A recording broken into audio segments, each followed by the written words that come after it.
They thought the old woman in the worn rubber slippers was a beggar who had wandered into the wrong building.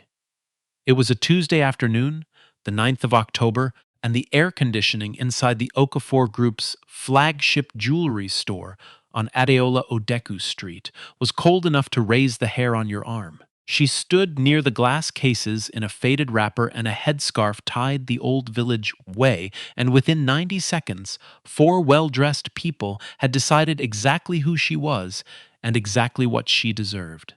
"We do not serve people like you here," the manager told her, loud enough that two paying customers turned to watch. They laughed when the old woman asked, very politely, to look at the diamonds. They laughed harder when she reached into her bag to pay, and her bank card was waved away unswiped, because a woman in cheap slippers could not possibly own anything worth carrying.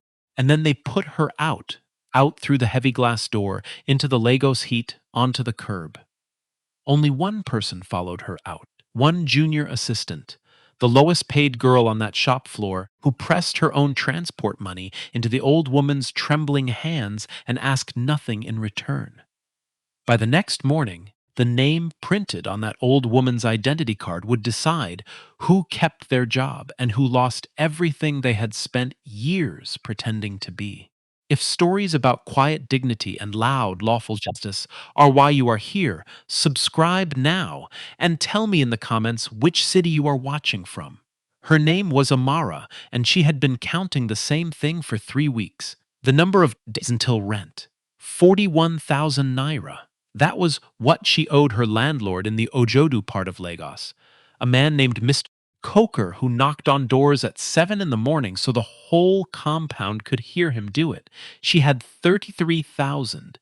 She had until the last Friday of October. And she had a job at the most expensive jewelry store in Victoria Island that paid her so little and stole so much of what it did pay that the math never closed, no matter how she moved the numbers around in her head on the long Danfo ride to work. Amara had grown up in Umuofia, a small town past the river, where her father had been a secondary school teacher who marked his students' essays by a kerosene lamp because the light came and went as it pleased. He died when she was 19.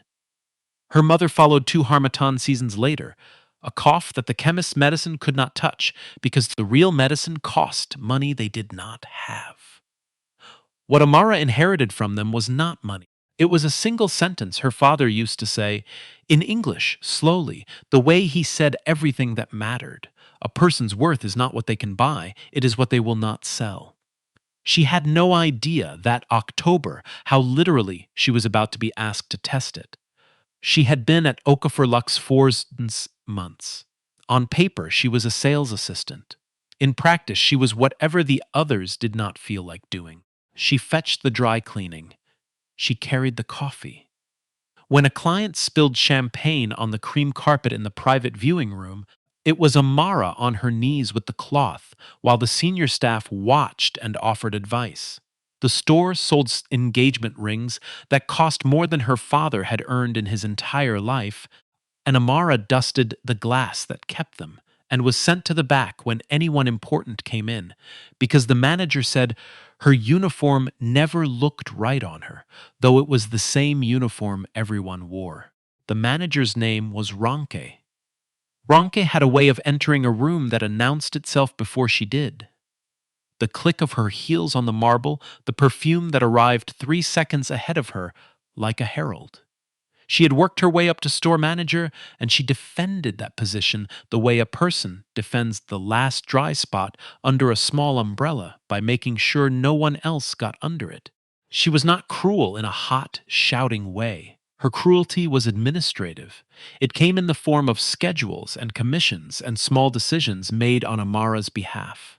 Here is how the commission worked, and it matters, so hold on to it. When a sales assistant closed a sale, the store's system credited that sale to whoever was logged in at the terminal when the receipt printed. The commission, 2%, paid monthly, went to that name. Amara would spend an hour with a customer, learn that the woman wanted something for her mother's 70th birthday. Walk her gently from the gold bangles, She could not quite afford to the pendant, she could hold the woman's hand while she cried a little about her mother and close the sale. And then Ronki would appear, smiling, and say, "Let me ring that up for you, dear. You have a call waiting," and log in under her own name, and the 2% would land in Ronke's account on the 28th of the month. 7 months. Amara had calculated it once on the back of a receipt, and then torn the receipt up because looking at the number made it hard to breathe. 311,000 naira. That was what had quietly walked out of her pay and into someone else's, sale by sale, smile by smile. She had not complained. You do not complain when you have 33,000 naira and a Mr. Coker and no father to write a letter on your behalf. You endure. Her mother had endured. Half the women on Amara's Danfo route endured. Endurance was not a virtue where she came from. It was just the weather. But there is a difference between a person who has given up and a person who is waiting. Amara was waiting. She did not know for what. She only knew that every morning she put on the uniform that did not look right and rode the Danfo past the lagoon and walked the last 400 meters from the bus stop to the store. And somewhere in those 400 meters, she made herself a small private promise that whatever happened that day, she would not become like them. That was the whole promise. It was enough to get her through the door. The other senior staff took their cue from Ronke. There was Bisi, who handled the high-value foreign clients, and who referred to Amara in front of customers as the help. There was a man named Sola, who worked the watch counter and who had a joke he liked, which was to ask Amara loudly whether she had ever in her life held something worth more than her own body, and then to answer it himself before she could. They were not all bad people, exactly. Bisi sent money home to a sick brother. Sola had 3 children and a wife who had left him. But they had learned the store's one real lesson, which was that there is a ladder, and the only thing worse than being low on it is being kind to someone lower, because kindness might be mistaken for belonging down there with them. So they were not kind. It was, in its way, a survival strategy. It just happened to be the kind that costs you your soul in installments so small you never notice the withdrawals now. The 9th of October, a Tuesday. The morning had been slow. Rain in the night had kept the wealthy in their homes, and by 2 in the afternoon the store had seen only one real sale, a pair of cufflinks that Sola rang up under his own name, though Bisi had done the talking, which led to a low, hissing argument near the watch counter that Amara pretended not to hear while she arranged a tray of tennis bracelets nobody had asked to see. The glass door opened. The little electronic chime sounded. The woman who came in was perhaps 70, perhaps older. She had the kind of face where the years stop announcing themselves and simply accumulate like dust on a high shelf. She wore a wrapper that had been good once. You could see that. A real Hollandaise print, gone soft and pale from 100 washings, and a blouse that did not match it, and on her feet a pair of those thin rubber slippers that every market woman in Lagos owns, the ones that cost 200 naira and last a year if you are careful. Her headscarf was tied low and plain.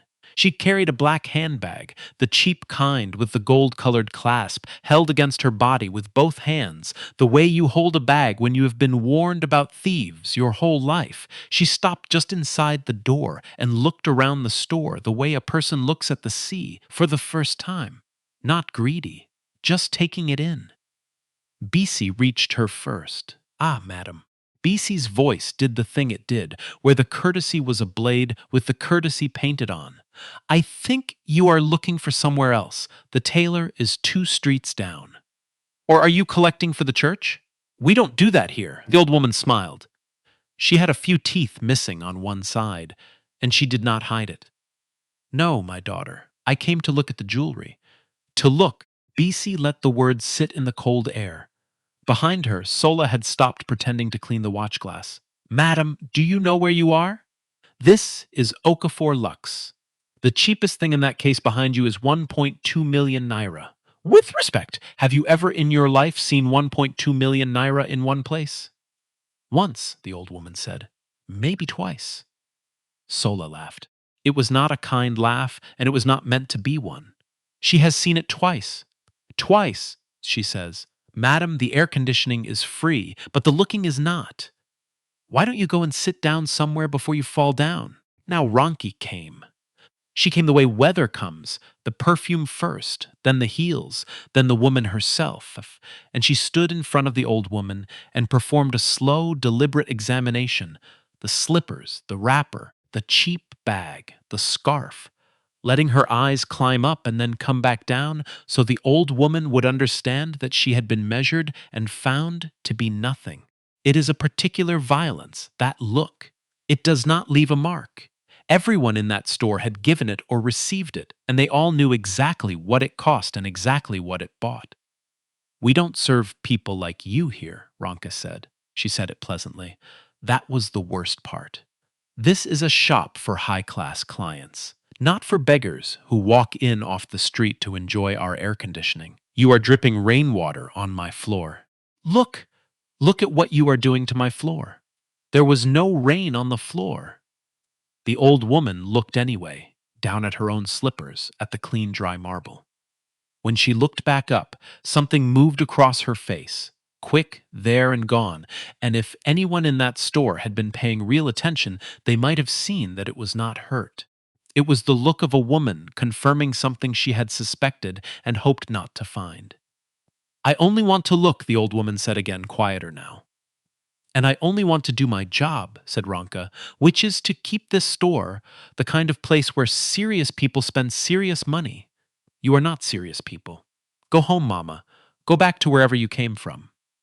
The other workers laughed. It was permission, that laugh. Ronke had laughed first, and so now they all could, and they did, and the sound of it filled the beautiful, cold, expensive room. And that is when Amara put down her tray of tennis bracelets and walked over. That's. She did not decide to. That is the thing she would say later to people who asked her why. She did not weigh it, did not run the math, did not think about Ronke or her job or the 41,000 naira she owed Mr. Coker. Her father's sentence was not even in her mind. Her feet simply took her across the marble while the rest of her was still standing by the bracelets, and she heard her own voice say, "Mama, would you like to sit down? You can rest here. Let me bring you some water." The laughter stopped. Ronki turned. "What did you say?" "She walked a long way, Ma." Amara kept her eyes on the old woman, not on Ronki, because she had learned that you can hold a soft thing steady only if you do not look at the thing trying to knock it from your hands. She just wants to rest. There is no harm in water. There is no harm in water. Ronki repeated it slowly, tasting it for insolence, finding plenty. Did I ask for your opinion, errand girl? Did I send you to the village to bring me a philosopher? Take your tray and go to the back. But Amara was already moving.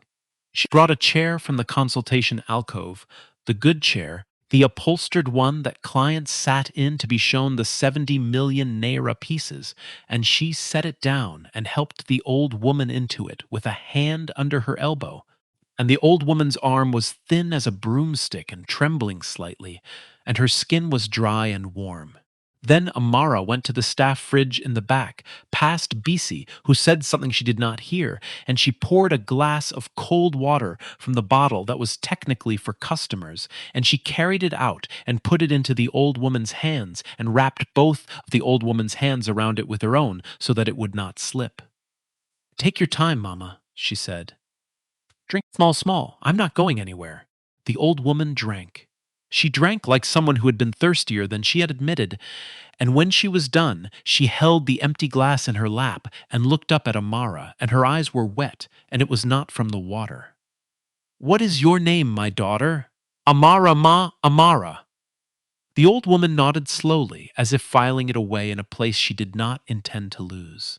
"You know, Amara, I have been in this city for a long time, a very long time, and people forget.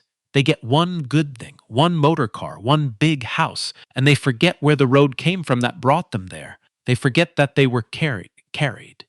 She paused. Her thumb moved over the back of Amara's hand once. But you did not forget. You have never had the motor car, and still you did not forget. That is rarer than any stone in this room.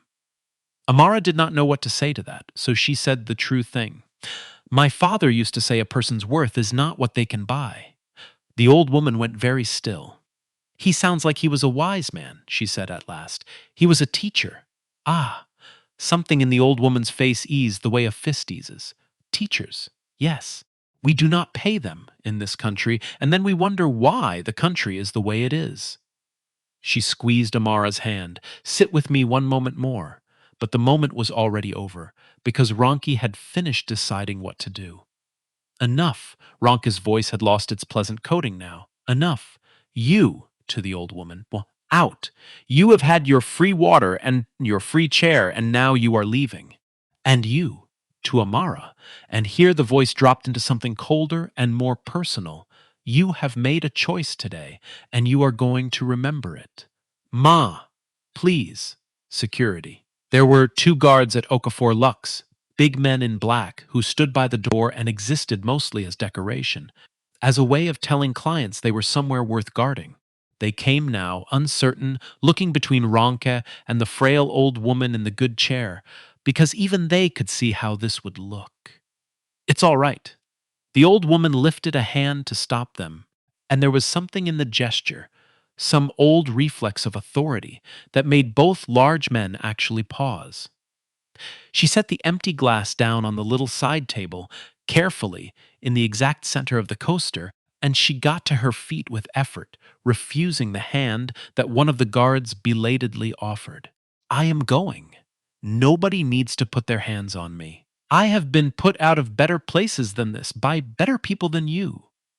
She looked at Ronki when she said it, and for 1 second the old woman did not look frail at all. Then she turned to Amara, and the authority left face, and the warmth came back into it. Thank you, my daughter. And she walked to the door, slow, dignified, both hands on her cheap bag, and the chime sounded, and she stepped out into the white heat of the afternoon. Amara followed her. She should not have. She knew she should not have, knew that every step toward that door was a step she would be made to pay for. And she went anyway, out into the heat, where the old woman stood blinking on the curb, trying to flag a taxi that would not stop for someone dressed the way she was dressed. Mama. Wait. Amara had her own purse in her hand. Inside, it was 8,000 naira, the difference between the 33 she had and the 41 she owed, give or take, the exact margin of her own survival, and she did not think about that either. She took out 2,000 naira, 2 crumpled notes, and pressed them into the old woman's hand, and closed the old woman's fingers over them the way she had closed them over the water. For a taxi, so you don't have to stand here in the sun. Please, take it. The old woman looked down at the money in her hand. When she looked back up, her eyes had gone wet again. You don't even know me, she said. You're somebody's mother, said Amara. That's enough. For a long moment, the old woman did not speak. A danfo roared past, then a motorcycle, then the ordinary deafening river of Lagos traffic, and the 2 of them stood on the curb inside a small pocket of stillness that did not belong to the street at all. Amara, the old woman said finally, I am going to tell you something, and I want you to remember it on the days when remembering is hard. Good things happened to good people. Not always quickly, not always in the way you expect, but they happen. You hold on to that for me. Then she let Amara hail her a taxi, a real one, finally, because Amara stepped into the road and waved with the particular authority of a young person who has stood in Lagos traffic her whole life, and she got into it slowly, and she gave the driver an address that Amara did not hear over the noise, and the taxi pulled into the river and was gone. Amara stood on the curb a moment longer. Then she turned around and went back inside to be fired. She was not fired that day. That was almost worse. Ronki had thought about it, you could tell. Firing Amara on the spot would have been the clean thing, but Ronki was an administrator at heart, and administrators prefer to make an example slowly, in front of an audience in a way that teaches the whole floor and not just the one being punished. So instead, Ronki called Amara into the small back office with the broken AC and sat behind the desk and let Amara stand and explained to her with great patience the nature of her error. You embarrassed this store, Ronki said. You took a beggar, a dirty, smelling beggar, and you sat her in the consultation chair where Mrs. Adeyemi sat last week when she bought the sapphire set. You gave her client water. You gave her, I am told, your own money in front of the security cameras, like we are running a charity. Do you understand what you have done to the image of this brand? She was thirsty, Ma. She was thirsty. Ronki closed her eyes briefly, a woman summoning patience from a deep and nearly empty well. Amara, listen to me, because I am going to be kind to you, which is more than you deserve. People have levels. You were born to one level. That woman was born to a lower one. And the customers who keep this store open, they were born to a higher one. And the only reason they tolerate you in this building at all is that you stay invisible and you stay quiet and you remember your level. Today, you forgot your level. So here is what is going to happen. You are going to work the vault inventory for the rest of this week. Alone. Every count, every reconciliation, every box. And if you complain, even once, even with your face, you will not have a job to complain about. Are we clear? The vault inventory was 3 days of work that the system was supposed to do automatically, and that Ronke had decided at that moment to assign to a human being as a punishment. It meant standing in the cold, airless room behind the second steel door, counting pieces, scanning serial numbers, matching them to the digital ledger for 9 hours a day with one short break. It was the worst job in the store, and everyone knew it. We're clear, Ma, Amara said. Good. Get out of my office. And here is the thing that nobody in that store understood yet. The thing that would not become clear for several days. When Ronke sent Amara into the vault to count the inventory, alone with the keys and the ledger and the scanner, she handed her enemy the one weapon that would eventually take the whole house down. She did it to be cruel. Cruelty is not careful. That is its great weakness, and it is the engine of every story like this one. The proud do not check their footing, because they have never once in their lives had to. Amara went home that night on the Danfo with 2,000 naira less than she had left with, which is to say, with the rent now a small, impossible distance further away, and she did not cry, because she had learned that crying on the Danfo only makes the men stare. She held her father's sentence in her mind the whole way. A person's worth is not what they can buy, and she held the old woman's beside it. Good things happen to good people, and she thought, with the flat dark humor of the very tired, that her father and the old woman had clearly never met Mr. Coker. She got off at her stop. She walked the half-kilometer to the compound in the dark, past the woman frying a kara by the light of a single bulb, past the church where a midweek service was working itself up to a shout. She climbed the outside stairs to her one room. She ate Gary with a little sugar because that was what there was. And she lay down on the mattress on the floor and looked at the ceiling where the paint was coming away, in a shape that on bad nights looked like a map of a country she would never be able to afford to visit. 2,000 naira, she thought, for an old woman she would never see again. She was wrong about that. She would see the old woman again in 19 days, and on that day the old woman would be sitting at the head of a table that Amara had not been told existed, in a building Amara had never heard of, holding the answer to a question Amara did not yet know enough to ask. But that was 19 days away, and tonight there was only the ceiling and the gari and the map of the country she'd never see. And eventually, because the body is merciful, even when the world is not, there was sleep across the city, in a part of Lagos where the houses sit behind walls and the walls sit behind gates. And the gates have men who have read your license plate before you finish slowing down. The taxi from Adiola Odeku Street pulled up to one such gate, and the driver leaned out to announce himself and was waved through with a haste that told him his passenger was not who her slippers had suggested. The taxi rolled up a drive lined with frangipani. It stopped before a house that was not a house so much as a statement, white and broad and lit from below so that at night it seemed to float. A young man came down the front steps two at a time before the car had fully stopped. A tall man, well made, in the kind of plain expensive clothes that only money that no longer needs to prove itself will buy. He opened the taxi door himself. He waved away the houseboy who tried to do it for him. "Mama, where have you been? It's almost dark. You said you'd be back by 4. I called the driver. I called everyone. Mama, I was about to call the police. The old woman let him help her out." She patted his cheek with the hand that still, he would notice later, held two crumpled 2,000 notes she did not seem to want to put down. "Tunde," she said, "stop shouting. I am not a child. You went out alone, dressed like—" "Mama, why are you dressed like that?" He looked at the wrapper, the slippers, the cheap bag, and something in his chest did a thing it had not done since he was a boy. A clench of fear at the sight of his grandmother made suddenly, deliberately small. "What happened? Are you hurt?" "Tell me what happened." "Nothing happened to me." She started up the steps, slow, one hand on the rail, and he hovered beside her the whole way like a man walking next to something precious and breakable, which is what she was. Something happened to other people. They just don't know it yet. At the top of the steps, she stopped and turned and looked at him, and the fondness in her face had a flint underneath it that he knew very well because he had inherited it. "Come inside. Sit down. I am going to tell you about a girl named Amara.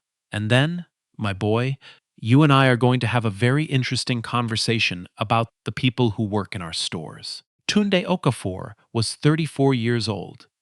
He was the chief executive of the Okafor Group, which his late father had grown from a single hardware shop in Aba into a holding company that touched oil services, 2 commercial banks, a logistics arm, and almost as an afterthought, a vanity his father had indulged for his wife's sake, a small chain of luxury jewelry stores, of which the flagship sat on Adeola Odeku Street in Victoria Island. He had taken over 4 years earlier, when his father's heart stopped on a Sunday morning between church and lunch, and he had spent those 4 years being told by older men in better suits that he was too young, too soft, too educated abroad to understand how things were really done in Nigeria. He had answered them by doubling the company's value. He did not smile much. He did not need to. And the one person on earth who could still make him feel like a boy in short trousers was now sitting across from him in a faded wrapper, refusing tea, Cassin, telling him a story about a jewelry store. He listened without interrupting. That was a thing his grandmother had taught him, the one lesson from childhood he had never had to unlearn. That you can know almost everything about a person by what makes them stop listening. So he listened all the way through. The entrance, the laughter, Bisi and Sola and the woman called Ronke, the chair, the water, the way the girl had wrapped both hands around the glass so it would not fall. And then the part on the curb, the 2,000 naira, you're somebody's mother. That's enough. When his grandmother finished, Tunda was quiet for a while. "You did this on purpose," he said finally. "It was not a question. You dressed like that and you went there on purpose. To test them." "I went to see," his grandmother corrected. "There is a difference. A test you set up. To see, you only have to stop pretending. I took off the things that make people polite to me, and I went and stood in our own store, the store your father built for me, and I watched how my own staff treat a person who can give them nothing." She set down the empty cup she had finally accepted. "I have been hearing things, Tunde, from the church women, from the woman who sells me my fish. Mama, your store on the island, they treat us like dogs there."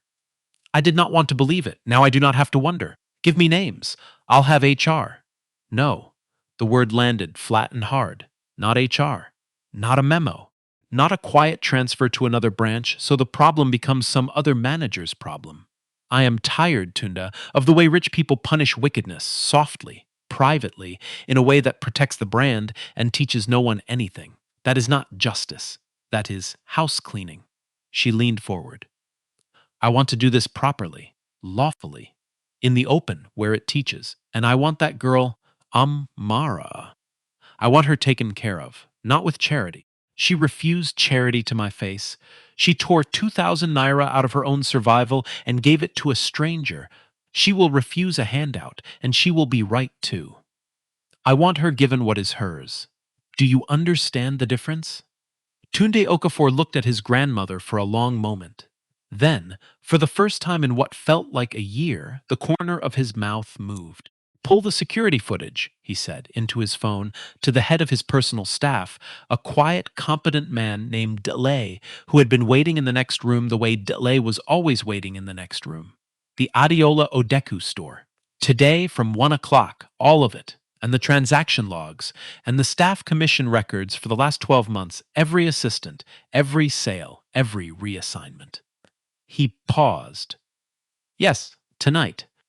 I'll be in the study. He stood and offered his grandmother his arm. You're going to enjoy this far too much, he said. I am 78 years old, she said, taking the arm. Let me enjoy what I can still enjoy. And then, as they walked, almost to herself, a teacher's daughter. He told her a person's worth is not what they can buy. In this country. By a kerosene lamp. She shook her head slowly, and we let the worst of us throw her out into the sun. God is watching, Tunde. He always was. The only question is whether we are going to do his work or make him do it himself. The vault was the coldest room in the building, and it had no windows, which is how Amara came to lose track of the days. She counted. That was the work. Count, scan, match, log, move to the next box. The Okafor Lux vault held more wealth than her entire town of Umuofia would see pass through it in a decade, and she handled it piece by piece in a pair of cotton gloves, and she found that she did not envy any of it. The diamonds did not look back at you. That was the thing she noticed by the second day. A person you have helped looks back at you. The old woman had looked back at her. These stones, with their millions of naira and their cold blue fire, did not look at anything at all. But on the morning of the second day, scanning a tray of loose certified diamonds into the ledger, Amara found something that was not a diamond. She found a discrepancy. The ledger said the tray held 31 stones. She counted 30. She counted again. 30. She scanned each one, matched each serial number to the digital record, and at the end of it there was one record with no stone, a serial number floating in the database with nothing behind it. A 1. 8 carat, the log said, certified, valued at 4,400,000 naira, last inventoried 6 weeks earlier, present then, absent now. Amara was a teacher's daughter. When her father found an error in a student's arithmetic, he did not erase it and move on. He circled it, and he asked the student to find out how it had happened, because the error was more interesting than the right answer. So Amara did not erase it. She did what she had been doing all her life with numbers that did not add up. She wrote it down. On a fresh page of the inventory notebook, in her small, careful hand, she wrote the date, the time. It was 11:14 in the morning, the tray number, the serial number with no stone, and the value. And then she kept counting, because that was the job, and because she had a feeling, the same feeling that had walked her across the marble floor 2 days before, that she should keep her eyes open and her mouth shut. By the end of that day she had found 3 more. 4 stones. 11 million naira, give or take. 4 serial numbers alive in the database, 4 physical stones simply gone, each one a small, expensive ghost. And every single one of them, when she checked the access log on the vault terminal, which she could do, because Ronki, in her contempt, had given her full inventory clearance and never thought about what that meant, had last been physically signed out under one name for client viewing on dates spread carefully across the past 4 months so that no single month looked wrong. The name was Funke Balagun. Amara did not know who Funke Balagun was. The name was not on the store roster. She was not staff, but she was in the system as an authorized signatory, with vault access and a viewing room privilege that only the most important clients held, and her signature was the last thing standing between the company and 4,400,000 naira, multiplied by 4. Amara closed the notebook. She sat in the cold for a moment, with her gloved hands flat on the steel table.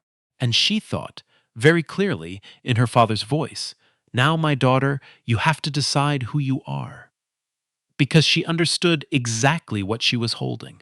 She was holding a thing that could destroy her. If she took it to Ronke, and Ronke was part of it, and how could a theft this patient, this administrative, happen in Ronke's store without Ronke? Then Amara would simply disappear, fired for some invented reason, or worse, framed with the theft herself, the convenient poor girl with vault access and a motive everyone would believe.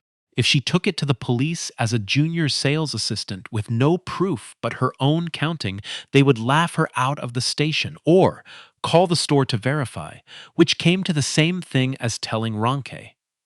There was no safe move. The safe move was to count 30 stones, write 30 in the ledger, close the tray, and forget she had ever seen a number that did not match. That was the safe move. Amara made the other one. She did not yet know how. She only decided, sitting in the cold, that she was not going to let it go.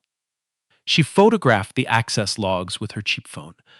Screen by screen, her hands not quite steady. She copied the 4 serial numbers and the 4 dates and the 1 name onto a folded piece of paper that she put inside her bra against her skin, because that was the one place in Lagos nobody searches.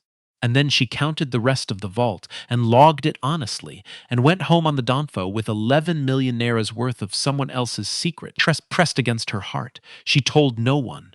There was no one to tell. That is the loneliest part of integrity, the part the stories leave out. It is not brave and warm in the moment. It is just a person, alone, on a bus, carrying something heavy with no one to set it down for. On the third day, 2 things happened. The first was that Tunde Okafor watched the footage. He watched it alone in his study, late, the way his grandmother had described, and then in the original, in full color, with sound. He watched Bisi turn the old woman away. He watched Sola laugh and ask whether she had ever seen one. 2 million naira. He watched Ronki perform the slow measuring look that he recognized, with a cold jolt, as a thing he had seen rich people do his whole life and had been taught not to see. He watched them put his grandmother out into the sun, and then he watched the girl. He watched Amara cross the floor. He watched her bring the good chair. He had the sound, so he heard her say, "Take your time. Mama, drink small, small. I'm not going anywhere." And he heard, faint under the room's ambient noise, his grandmother ask the girl her name, and the girl say it was Amara. And he heard the girl say, "The thing about her father, a person's worth is not what they can buy."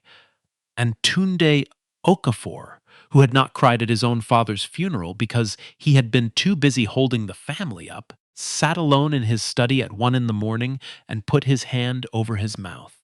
He watched her follow his grandmother out. The camera by the door caught the curb. He saw the 2,000 naira change hands. He could not hear the street over the traffic, but he could read it on her face.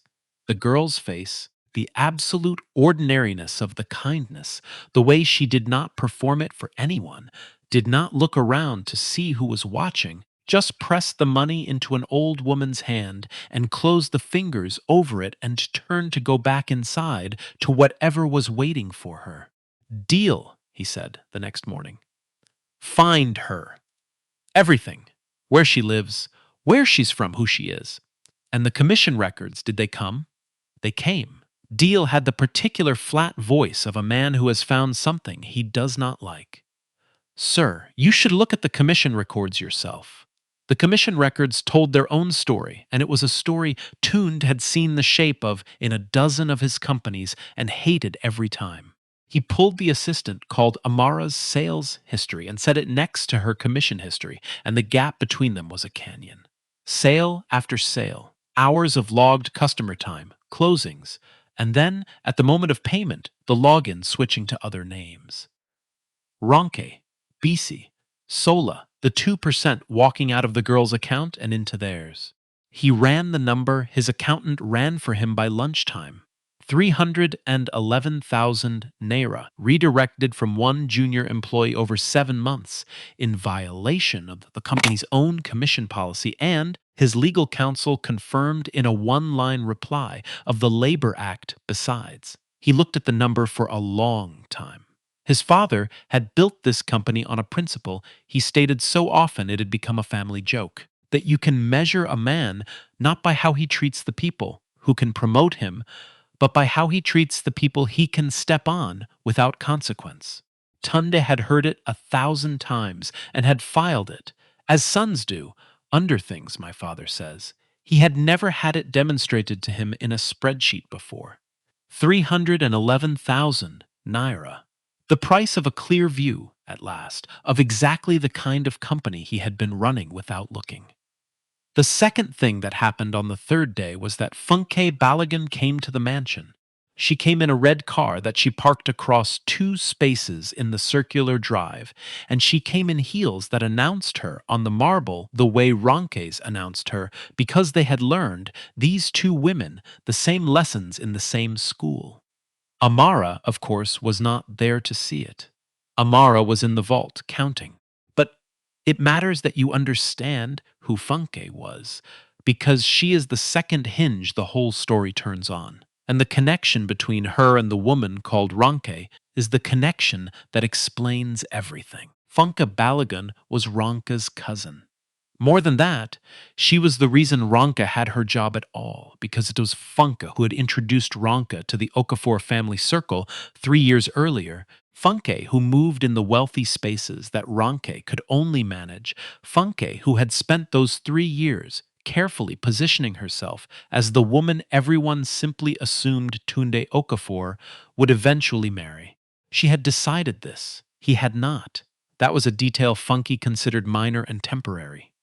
She had access to the family vault as an authorized signatory because Tunde's late father, in his last soft years, had signed a privilege over to her at her sweet insistence and never revoked it, and Tunde had never thought to check. She had been quietly removing stones for 4 months. Not from greed, exactly, though there was greed in it, but from a kind of insurance logic, building herself a private fund in carbon and cut, so that whatever happened with Tunde, whatever the old grandmother who hated her managed to do, Funke Balagun would never again be a woman who could be put out into the sun. And she and Ronke spoke on the phone every few days, 2 cousins keeping each other informed, and so it was that on the third day, Funk Balagun knew, before Tunde's own HR department knew, that there was a junior assistant in the Adiola Odeku vault, counting stones one by one. "She's nobody," Ronke said on the phone, irritated. "I put her there to punish her. She gave water to some old market woman and embarrassed the store. She'll be gone by Friday. You put a nobody in the vault?" Funky said slowly, "with the ledger. Alone. It's a punishment, Funky. It's the worst job in the Ronk." Funky's voice had gone very quiet, the way a thing goes quiet just before it is dangerous. "Listen to me. Get her out of that vault. Today. Find any reason. Get her out, and you do the inventory yourself, and you do not let that girl see the loose stone tray. Do you understand me?" But it was already the afternoon of the third day. Amara had already counted the loose stone tray. The 4 serial numbers were already folded against her heart on the Danfo home, and the photographs were already in a cheap phone, and the cousins, for all their heels and their shared schooling in contempt, were 3 days too late because they had made the one mistake that pride always makes. They had assumed that a person with nothing was a person who could see nothing. They had looked at Amara her whole life and seen furniture. And furniture, it turns out, was in the room the whole time. What happened next happened fast, the way these things do once the first domino has been quietly tipped. On the fourth day, Ronki pulled Amara out of the vault. "Inventory's cancelled," she said, not meeting Amara's eyes, which Amara noticed. "Go back to the floor."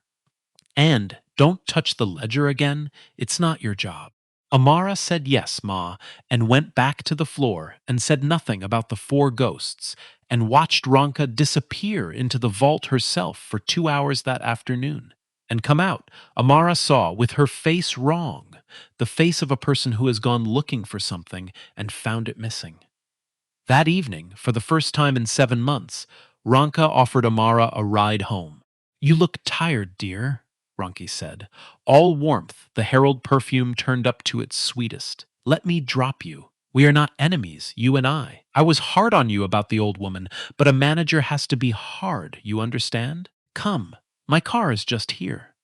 Amara looked at the offered kindness and saw exactly what it was because she had been raised by a man who taught her that the most dangerous arithmetic is the kind that suddenly comes out even when it never has before. A woman who had stolen 300,000 naira from her over 7 months did not suddenly want to drive her home out of warmth. Something had changed. The only thing that had changed was the vault. Thank you, Ma, Amara said, but my aunt is collecting me today. She's already on her way. There was no aunt. There had never been an aunt. But Amara had learned in a hard school that a small lie told to a dangerous person is not a sin. It is a seatbelt. Ronki's smile flickered, just for a second, and in that flicker, Amara saw confirmed everything the folded paper against her heart had told her. Suit yourself, Ronki said, and the warmth went out of her voice like a light switched off, and she clicked away across the floor on her heels. Amara did not take the Danfo home that night. She walked the long way to a different bus stop, watching over her shoulder, and she did not go home at all until she was sure no red car and no perfume followed her. And she lay awake on her mattress under the map-shaped paint, holding her phone with its photographs, and understood that she had perhaps 4 days, maybe less, before they found a reason to be rid of her, and that when they did, the four ghosts would be blamed on the convenient poor girl who had vault access and a grudge, and there would be no one, anywhere, to say otherwise. She was wrong about the no one, but she had no way to know that yet. She thought, that night, about her father and the word he had taught her for what Ronke did with the commissions.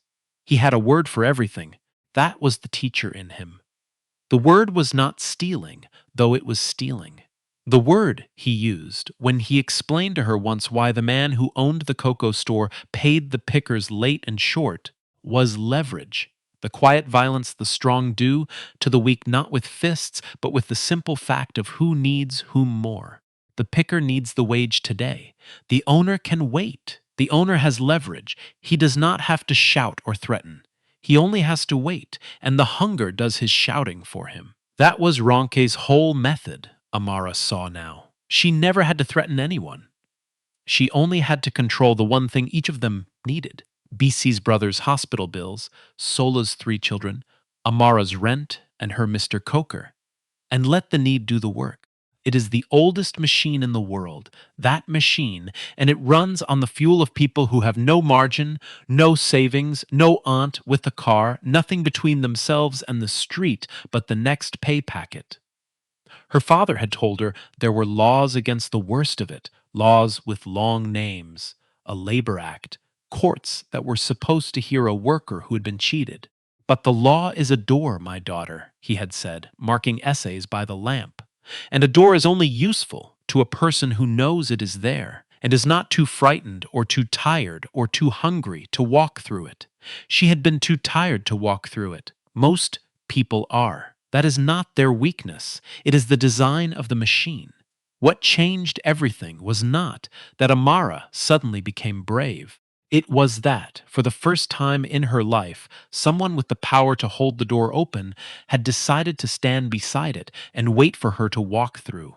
That is the whole secret the comfortable never understand about justice for the poor. It is almost never a matter of the poor finding courage they always lacked. It is a matter of someone finally removing the price that courage had always carried.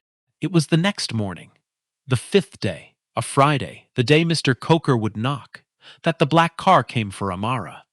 She saw it from the bus stop, A long, dark, expensive car, the kind that did not belong on her road, easing through the morning chaos of Danfos and Okadas and women with trays on their heads, and for one cold second, she thought, they have come for me already.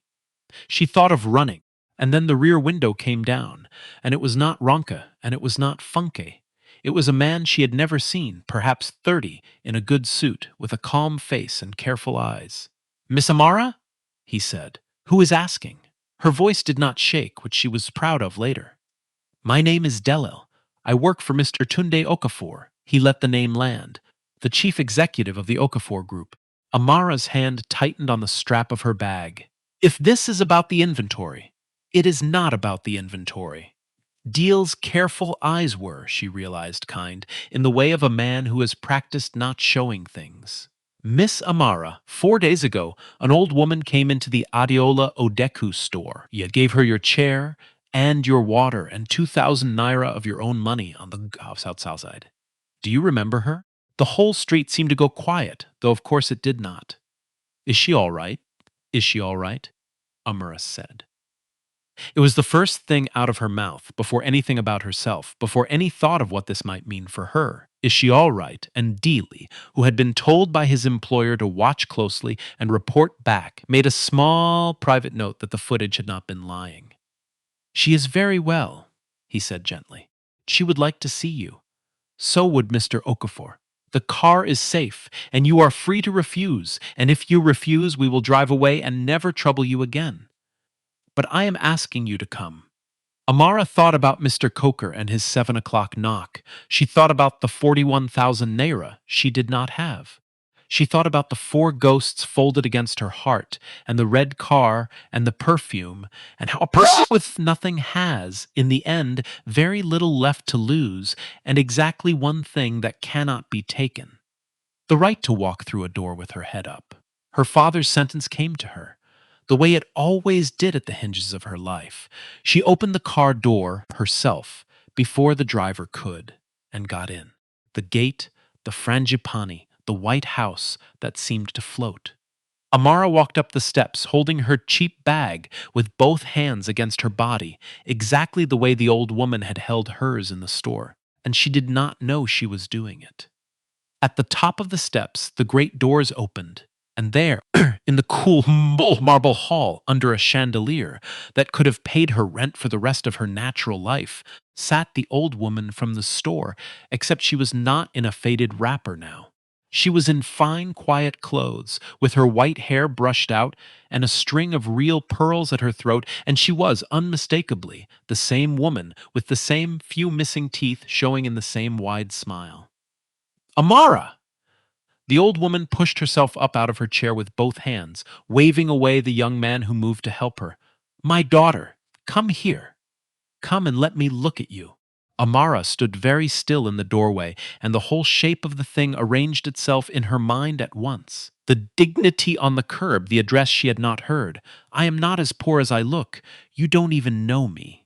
The way two large security guards had paused when a frail old woman raised her hand. "Ma," she said. Her voice was small. "You're—" "My name is Adaze Okafor."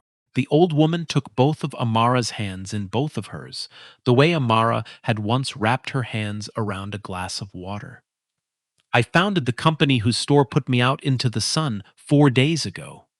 The boy hovering behind me like a mother hen is my grandson Tunde, who runs it now, and who is going to stop hovering and come and meet the only person in that entire building who remembered she was a human being." She squeezed Amara's hands. Her eyes were wet again, and so, now, against every instinct she had, were Amara's. "You gave me water, my daughter, when I had everything and you had nothing and you did not know it. Now sit down. We have a great deal to discuss, and some of it," and here the flint came back into the old woman's face, "the thing Tunde had inherited. Some of it is about a tray of loose diamonds, because I am told, Amara, that you have been counting." Amara told them everything. She sat in that cool marble room with a glass of water she did not drink, across from a billionaire and the grandmother who had founded his empire, and she laid out the four ghosts one by one, the serial numbers. The dates spread carefully across 4 months, the single name that signed each one out, the photographs on her cheap phone, the folded paper she drew, with shaking hands from inside her blouse and set on the table between them, warm from her skin. Tunde Okafor read the paper twice. Then he looked at his grandmother, and a silent thing passed between them that Amara could not read. Funk, he said. Funk, his grandmother agreed. You knew? I suspected a viper. I did not know which stones she had already swallowed. Adeze Okafor turned to Amara, and her old face was grave. Do you understand what you have done, my daughter? Not the kindness, the counting. Do you understand what it would have cost you if you had taken this to anyone in that building? Yes, Ma, Amara said quietly. It would have cost me everything. That's why I told no one, and yet you kept it. The old woman shook her head slowly. You held 11 million naira of proof against your heart for 3 days, and you told no one, and you did not run, and you did not sell it, and you did not use it to save yourself. Tunde, she did not look away from Amara. This is the one. Whatever you build out of this mess, and you are going to build something, properly, in the open, this girl is the foundation of it. Here is what Tunde Okafor did, and it matters that it was lawful, because the easy version of this story is the one where the billionaire simply crushes his enemies by force, and that is not justice, it is only power wearing justice's coat. He did not send men to Funka's house in the night. He called his head of legal and his head of internal audit, and he called a forensic accountant, and he called, this is the part the old stories never include, the police properly, with a documented complaint and a chain of evidence, because 4.4 million naira times 4 is a crime under the criminal code, and Tunde Okafor had decided that his family would stop being the kind of rich people who handle crimes privately to protect the brand. It took 11 days. 11 days of audit, of matching Amara's photographed access logs against the master system, of the forensic accountant confirming that yes, 4 certified stones were physically absent and electronically present, of CCTV from the vault corridor. There had always been CCTV in the vault corridor.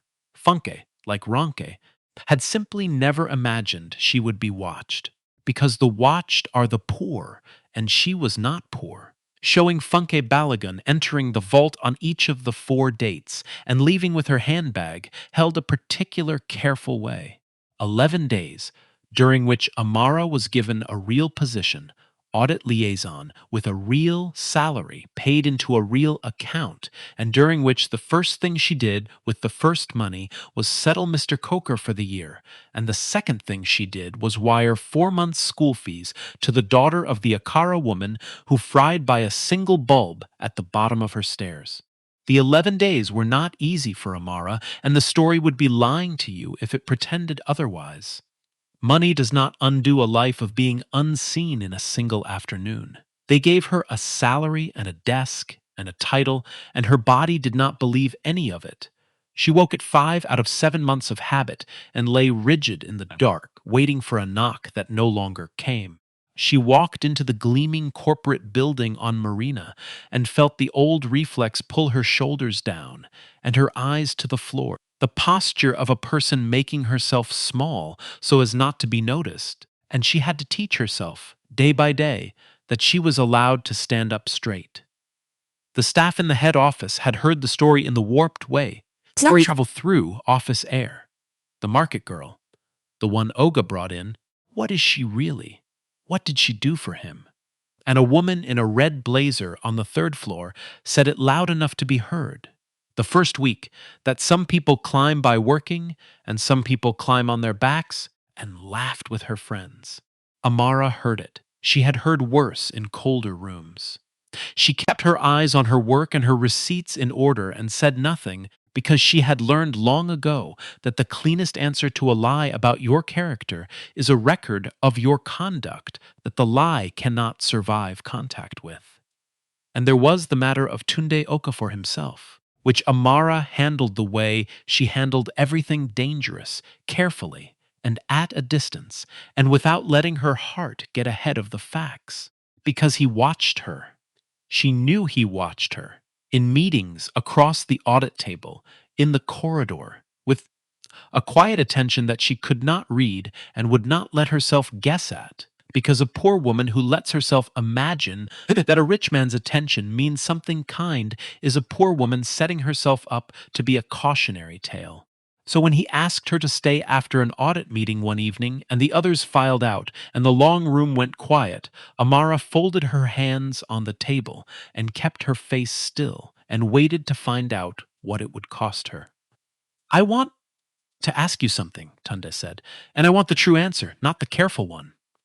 I only have true answers, sir. The careful ones cost too much to keep track of.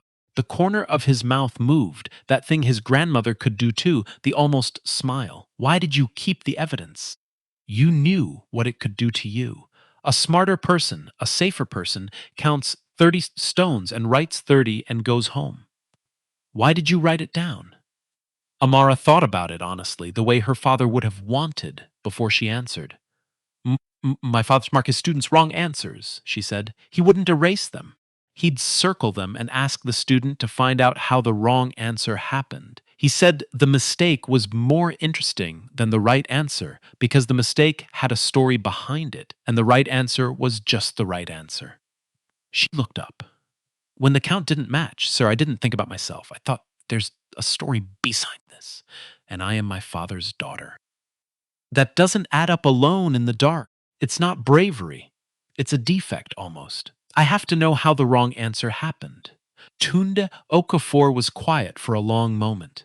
My father, he said at last, used to say you can measure a man by how he treats the people he can step on without consequence. I heard it my whole life, and I never once watched anyone actually do it. Until I watched a tape of you giving an old woman water. He stood and gathered his papers, and at the door he paused without turning around. I have been running a company my father built on a principle I never bothered to test. Thank you for testing it for me. Good night, Amara. He left, and Amara sat alone in the long, bright room for a while and did not let her heart get ahead of the facts, and mostly succeeded. Funko and Ronka did not go quietly. The proud never do.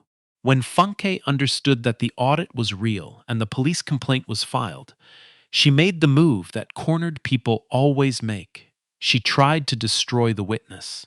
She and Ronke, two cousins in a panic, planted a diamond necklace in Amara's new desk drawer in the corporate office. A real necklace, worth 900,000 naira, signed out of the showroom under a forged authorization, and then Funke walked into Tunde's office, weeping, beautiful, and told him that his precious charity case, his little market girl, had been caught stealing, that the maids had found it, that she had not wanted to believe it, but the evidence was the evidence. It very nearly worked. That is the part you should sit with. Even with everything Tunde knew, even with the audit running, the accusation landed in his chest with a sick, familiar weight. Because Funke was good at this, and because some old reflex in him, the reflex every rich person carries, whispered that, of course, the poor one. What did you expect? For one long moment, in front of his grandmother and his head of legal and the weeping Funke, Tunde Okafor looked at Amara and felt the doubt. Amara saw it. She saw the doubt cross his face, and something in her went very cold and very still, and she did not cry, and she did not protest. She had been here before, in smaller rooms, with smaller people, all her life. The moment when the comfortable decide that the convenient story about the poor girl is probably the true one. She simply looked back at him and said, in a voice that did not shake at all, check the camera, sir, the one in the corridor outside the records office. Then check the showroom log for who signed that necklace out, and when, and match it to where I was. I have nothing to hide because I did nothing. Don't believe me. Believe the timestamps. It was, his grandmother would say later, the single most powerful thing she had ever heard a person say in that house. Don't believe the timestamps. It was the sentence of a woman who had decided, somewhere in a vault 3 weeks earlier, to trust the slow, lawful weight of recorded truth over the fast, warm lie of whoever happened to be weeping prettiest in the room. Tund checked the camera. The footage showed Funk Balogan at 6:42 on a Thursday evening, letting herself into the records office with Ronki keeping watch at the corridor's end, and sliding a velvet box into the drawer of a desk that was not hers. It showed Amara nowhere near the building at that hour. She had been at a community center in Ojodu, on camera there too, teaching a free Saturday prep arithmetic class to 22 children whose parents could not afford lessons. A thing she had quietly started doing the week. She could finally afford the bus fare to do it, because she was a teacher's daughter, and her father had marked essays by kerosene lamp, and some inheritances are not money. The confrontation, when it came, was public, and it was lawful, and it was, this is the only honest word, magnificent. Tunda Okafor assembled them in the boardroom of the Okafor Group. Funka, Ronka, the head of legal, the forensic accountant, two officers from the Lagos State Police who stood quietly by the door, his grandmother at the head of the long table, and Amara. He did not shout. He had learned from a woman who never had to. He simply pressed a button, and the screen on the boardroom wall showed Funke entering the vault on 4 dates, and then leaving with her bag held wrong. And then, the second reel, planting the necklace in Amara's drawer while her own cousin kept watch. 4.4 million naira, Tunda said, times 4, plus a 900,000 naira necklace, used to frame an innocent woman, plus, and he turned to Ronke now, 311,000 naira in commissions stolen from a single junior employee over 7 months in violation of this company's policy and the Labor Act, which I have also documented, and for which this company will be compensating Miss Amara in full with interest today. He let it sit. The boardroom was so quiet you could hear the air conditioning. You looked at a woman in cheap slippers, and you decided she was nothing. You looked at a market girl, and you decided she could see nothing. You were wrong about my grandmother. You were wrong about Amara. And you were wrong, both of you, about the one thing people like you are always wrong about. You thought that because no one important was watching you, no one was watching you at all. Funke screamed that it was a lie, that the footage was fake, that she had done it because she loved him. Tunde looked at her for a long moment, and what was in his face was not hatred. It was something worse for her. It was the absence of anything at all. You love what I can buy, he said. You never once, in 3 years, asked what I think about when I can't sleep. Amara asked my grandmother if she was all right before she asked anything about herself. That is the difference between you. You will have a long time to think about it. He nodded to the officers at the door. Take them both. They took them both. Funka Balagan, for grand theft and for the framing, would face the courts properly, with a real charge sheet and a real trial. The slow, lawful machinery she had always believed was only for the poor. Ronke, for the theft of commissions and her part in the framing, was arrested beside her cousin, and the empire she thought she had clawed her way into the edge of closed its gates behind her. With a soft, final, administrative click, the very sound she had used as a weapon her whole working life turned now, at last, against her. There is a thing that happens to people like Funke and Ronke at the exact moment the floor opens under them, and Amara watched it happen in that boardroom with no joy and no pity, only a kind of clear, cold attention. They reach, first, for the weapon that has always worked. The assumption that the world will side with the well-dressed against the badly dressed, with the one who speaks like money against the one who speaks like the village. Funky reached for it even as the officers crossed the room. She straightened her spine and lifted her chin and looked at Amara with 3 years of practiced contempt and said, "You think this changes anything? You think a uniform and a desk make you one of us? I can see the bus stop on you. I will always be able to see the bus stop on you." And Amara, who could indeed still feel the danfo in her bones at 5 every morning, who would carry the bus stop in her shoulders for years, looked back at this woman in handcuffs and understood that this was the last move of a person who had never owned anything real in her life, not the diamonds. not the access, not the affection she had counted on, not even her own dignity, which sold so long dignity, which she had so long ago she had forgotten it had ever been hers. You're right, Ma, Amara said quietly. I will always be able to see the bus stop. That is the difference between us. You spent your whole life trying to forget where you came from. I spent mine refusing to. One of us is going to prison today. It is not the one with the bus stop on her. It was Mrs. Okafor at the head of the table who made the sound then. Not a laugh, exactly, but a sharp exhaled breath of an old woman who has waited a very long time to hear the right thing said at the right moment. And the officers led the two cousins out, and the soft administrative click of the boardroom door closing behind them was, for everyone left in that room, the most satisfying sound any of them would hear for a long, long time.